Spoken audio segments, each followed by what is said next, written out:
आज मैं एक सुंदर से उपवन में आया हूँ। इतना सुंदर है ये उपवन, देख के लगता है सुंदर शब्द का ही पर्यायवाची है। भगवान जाने इस उपवन को बनाने वाला पहले स्वर्ग घूम के आया था या नहीं, क्योंकि देख के तो यही लगता है कि इसे बनाने की मंशा यही रही होगी। स्वर्ग बनाना है हमें। चारों तरफ हजारों फूल हैं, उन फूलों की सुगंध से खींची आ रही है सुंदर सुंदर तितलियाँ। और तो और इतने घने वृक्ष, बड़े बड़े लंबे लंबे, जिस पर तरह तरह के फल लगे हुए हैं। ये देखते देखते कि इस उपवन में क्या क्या है, अब मेरे दिमाग में ये सवाल आ रहा है कि इस उपवन में क्या नहीं होगा। झरना है, सुंदर तालाब है, सुंदर पशु पक्षी है, और इन सब से भी सुंदर एक स्त्री है।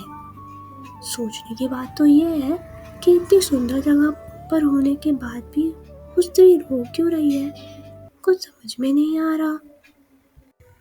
मन कर रहा है उन दिव्य स्त्री के पास जाकर उनके दुख का कारण पूछूं, पर कैसे? मुझ जैसे लोग तो उनके पास जाने की अनुमति ही नहीं है ना। जितना मैं सुन सकता हूँ, मुझे सिर्फ इतना सुनाई दे रहा है कि वो स्त्री सिर्फ एक नाम का बार बार जाप कर रही है, और वो नाम है श्री राम। ये नाम तो मैंने सुना है। अरे, ये नाम तो वही है ना जो हमारे महाराज के छोटे भाई भी लिया करते हैं, जिनका घर पूरे नगर के एकदम अंत में आता है। उनका यही व्यवहार ना तो हमारे महाराज को पसंद और ना ही इस नगर के दूसरे लोगों को। इसीलिए तो किसी ने भी अपना घर उनके घर के पास नहीं बनाया। क्या है इस नाम में ऐसा जो दोनों इस नाम का जाप करते रहते हैं? कुछ मिलता है क्या इस नाम के जाप करने से? क्या किसी भगवान का नाम ले रहे हैं? पर मुझे तो माँ ने यही बताया था कि भगवान तो सिर्फ एक है, और वो है हमारे महाराज दशानंद। फिर ये लोग उनकी पूजा क्यों नहीं करते? क्यों भला इस राम नाम का जाप करते रहते हैं और खुद को दुविधा में डालते हैं? मैं दूर से खड़ा होकर उस स्त्री को देख रहा था और यही सब सोच रहा था कि एकदम से बादल गरजे। मैं तो डर ही गया। कुछ ही देर में एक सिपाही ने घोषणा की, लंकापति रावण अशोक वाटिका में पधार रहे हैं। मैं तो खुश हो गया, आज तो मुझे मेरे राजा के दर्शन होंगे। कुछ ही समय में वो स्त्री के समीप जाकर खड़े हो गए और उन्हें अजीब तरीके से देखने लगे। क्या भगवान किसी को ऐसे देखते हैं? मैंने नादानी में ये सवाल अपनी माँ से किया। माँ ने मेरे मुख पर हाथ रख दिया और धीरे से मेरे कानों में कहा, तेरे जो भी सवाल हो वो बाद में करना। महाराज को अगर तेरी इस बात पर गुस्सा आ गया तो सही नहीं होगा। मैं डर गया और चुप हो गया। मुझे सुनाई दे रहा था कि हमारे महाराज उस स्त्री को क्या कह रहे थे। महाराज उस स्त्री से कहते, अरे ओ विश्व सुंदरी सीता, और उस स्त्री के मुख से एक ही शब्द निकला, राम। महाराज ने फिर कहा, अरे ओ जनक दुलारी सीता। वापस उस स्त्री से के मुख से एक ही नाम निकला, राम। इस बार महाराज ने क्रोध में कहा, मेरी तरफ देखो सीता। परंतु फिर से उस स्त्री ने वही नाम लिया। महाराज की आंखें लाल हो गई थी। वो क्रोध में बोले, क्या बार बार तुम एक ही नाम बोले जा रही हो? लंकापति लंकेश तुम्हारे सामने खड़ा है और तुम उस वनवासी राम का नाम लेकर मुझे क्रोधित करना चाहती हो? उस स्त्री ने उत्तर दिया, मैं किसी को क्रोधित नहीं करना चाहती। तुमने अपने हर वाक्य में मेरा नाम अधूरा ही लिया था, इसीलिए मैं उस नाम को पूरा कर रही थी। अच्छा, तो अब मुझे पता चला, इस स्त्री का नाम सीताराम है। मेरी माँ ने मेरे मुख पर हाथ रख दिया और मेरे मुंह को जोर से दबा दिया, ताकि मेरी आवाज़ महाराज तक न पहुँचे। उनका ये उत्तर सुनकर महाराज जोर जोर से हंसने लगे। मैं तो डर ही गया उनकी हंसी सुन के, परंतु वो स्त्री नहीं डरी। महाराज ने कहा, मूर्ख हो तुम सीता, जो राम की प्रतीक्षा कर रही हो। भला उस वनवासी ने तुम्हें दिया ही क्या है? झोपड़े में रखता था वो तुम्हें, जंगल जंगल नंगे पाँव तुम्हें उसकी वजह से भटकना पड़ा। अरे तुम्हें तो ठीक से 2 समय का भोजन भी नहीं दे सकता था वो। और यहाँ देखो, मैं तुम्हें क्या कुछ नहीं दे सकता हूँ। सोने का महल है मेरा। महल क्या, पूरी लंका ही सोने की है मेरी। तुम्हारे एक इशारे पर मैं तुम्हें लंका की महारानी बना सकता हूँ। तुम जो बोलोगी वो इस राज्य का नियम बन जाएगा। सिर्फ एक बार मेरी तरफ देखो तो सही। मेरी आंखों में बसा प्रेम साफ साफ दिखेगा तुम्हें।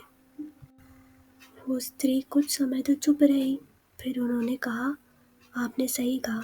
श्री राम मुझे अपने साथ वन ले आए थे, पर मुझे वहाँ उन्होंने कभी क्षण भर के लिए भी अकेला नहीं छोड़ा। नंगे पाँव मैं नहीं घूमी, वो घूमते थे, परंतु फिर भी स्वयं से अधिक उन्हें मेरी चिंता रहती थी। कई दिन ऐसे हुए जब हमें भोजन भी नहीं मिल पाता था। फिर भी मेरे शरीर में शक्ति थी, तो वो सिर्फ इसलिए क्योंकि मैं श्री राम के साथ थी। मैं सुख से अपना जीवन व्यतीत कर रही थी। और तुमने क्या किया? दुष्ट, तुमने मेरे श्री राम से मुझे दूर कर दिया। बड़ा पराक्रमी कहते हो ना तुम स्वयं को? इतना ही पराक्रम था, इतने ही बड़े योद्धा थे, तो श्री राम से युद्ध क्यों नहीं किया? चोरों सामान अपहरण करके क्यों ले आए? कह दो कि क्षमता नहीं थी तुम में कि मेरे श्री राम से लड़ पाए। हमारे महाराज ने इन स्त्री का अपहरण किया था, पर आप तो कहती थी कि ये भगवान है। भगवान भला किसी स्त्री का अपहरण क्यों करेंगे माँ? मेरी माता के पास कोई उत्तर नहीं था, परंतु पता नहीं क्यों वो उन स्त्री को रोता हुआ देखकर बहुत दुखी हो रही थी। महाराज ने उन स्त्री को कहा कि यदि 1 माह में तुमने मेरे कहा ना माना तो मैं तुम्हें मृत्यु के हवाले कर दूंगा। ये कहकर वो वहाँ से चले गए। महाराज के जाते ही मेरी माता उस स्त्री के पास गई और वो स्त्री मेरी माता के गोद में सर रखकर फूट फूट कर रोने लगी। कहने लगी, हे माता, आप ही मेरे दुख की साथी हैं, पर अब मुझसे और ये विरह सहना ही जाता। कहीं से लकड़ियों का प्रबंध कर दीजिए, मैं इस देह में नहीं रहना चाहती। सशरीर उनसे तो नहीं मिल सकी, परंतु इस शरीर का त्याग करके मैं वायु के साथ अपने प्रभु के पास चली जाऊंगी। मेरी माता बहुत प्रेम से उन्हें समझाती है, धीरज रखो, वो आएंगे। अपने विश्वास को डगमगाने मत दो। किसी तरह उस स्त्री को समझाकर मेरी माता किसी काम में व्यस्त हो गई। मेरी नज़र ऊपर आसमान में थी। मैं ऊपर देखकर यही सोच रहा था कि प्रभु इन स्त्री को इतना कष्ट क्यों दे रहे हैं। भला ऐसी स्त्री की कोई परीक्षा कैसे ले सकता है? क्यों वो उनकी इच्छा को पूरा नहीं कर देते? क्यों इन्हें उनसे नहीं मिला देते जिनकी ये प्रतीक्षा कर रही है? इतनी भी परीक्षा क्या लेनी?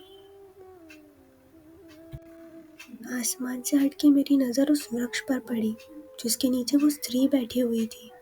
कुछ हलचल सी हुई उस वृक्ष में। मैं डर गया और अपनी माता के पीछे जाके छुप गया। उस वृक्ष में से एक नन्हा सा वानर निकला।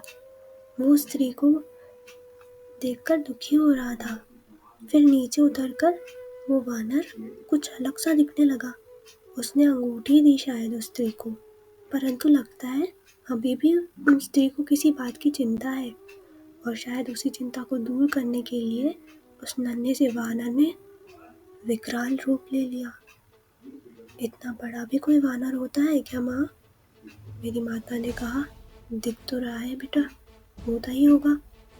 कुछ ही समय में इस वानर ने पूरी अशोक वाटिका नष्ट कर दी, परंतु एक छोटे से बांध के सामने हाथ जोड़कर वो एक बंधन में बंध गए। इतना बड़ा वानर होने के बाद ये बांध के सामने हाथ क्यों जोड़ लिए?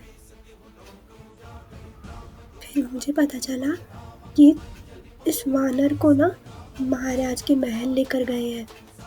जानकारी तो मुझे इतनी मिल पाई कि वो स्त्री जिनका नाम जप रही थी ना, ये वानर भी उन्हीं का दूत है जो महाराज को चेतावनी दे रहा था। उसकी ऐसी बातें सुनकर महाराज ने उस वानर की पूंछ पर आग लगा दी, परंतु इसका तो मानो उस वानर पर कोई असर नहीं हुआ, जबकि वो तो ऊंची ऊंची इमारतों पर चढ़कर उन्हें इमारतों को आग लगाने लग गया। पूरी लंका जल रही थी, परंतु अशोक वाटिका में जिस स्थान पर वो दिव्य स्त्री बैठी हुई थी, उस जगह को कुछ नहीं हुआ। और महाराज के छोटे भाई, जिनका घर नगर के अंत में आता था और जिनके घर से लगा हुआ एक भी घर नहीं था, उस घर पे जरा सी भी अग्नि नहीं पहुंची। लगता है अगर उनका घर भी इस लंका के बाकी घरों से जुड़ा हुआ होता तो शायद वो भी जल जाता। पर ऐसा हुआ ही नहीं। संगति।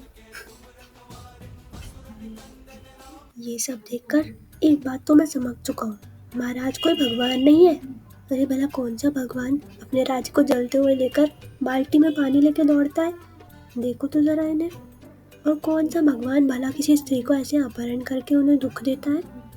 अब तो मेरी केवल एक ही इच्छा है, उनको देखने की जिनके केवल नाम ने उन दिव्य स्त्री को, महाराज के छोटे भाई को और उन वानर रूपी देव को इतनी शक्ति दी है। कदाचित वो ही भगवान है।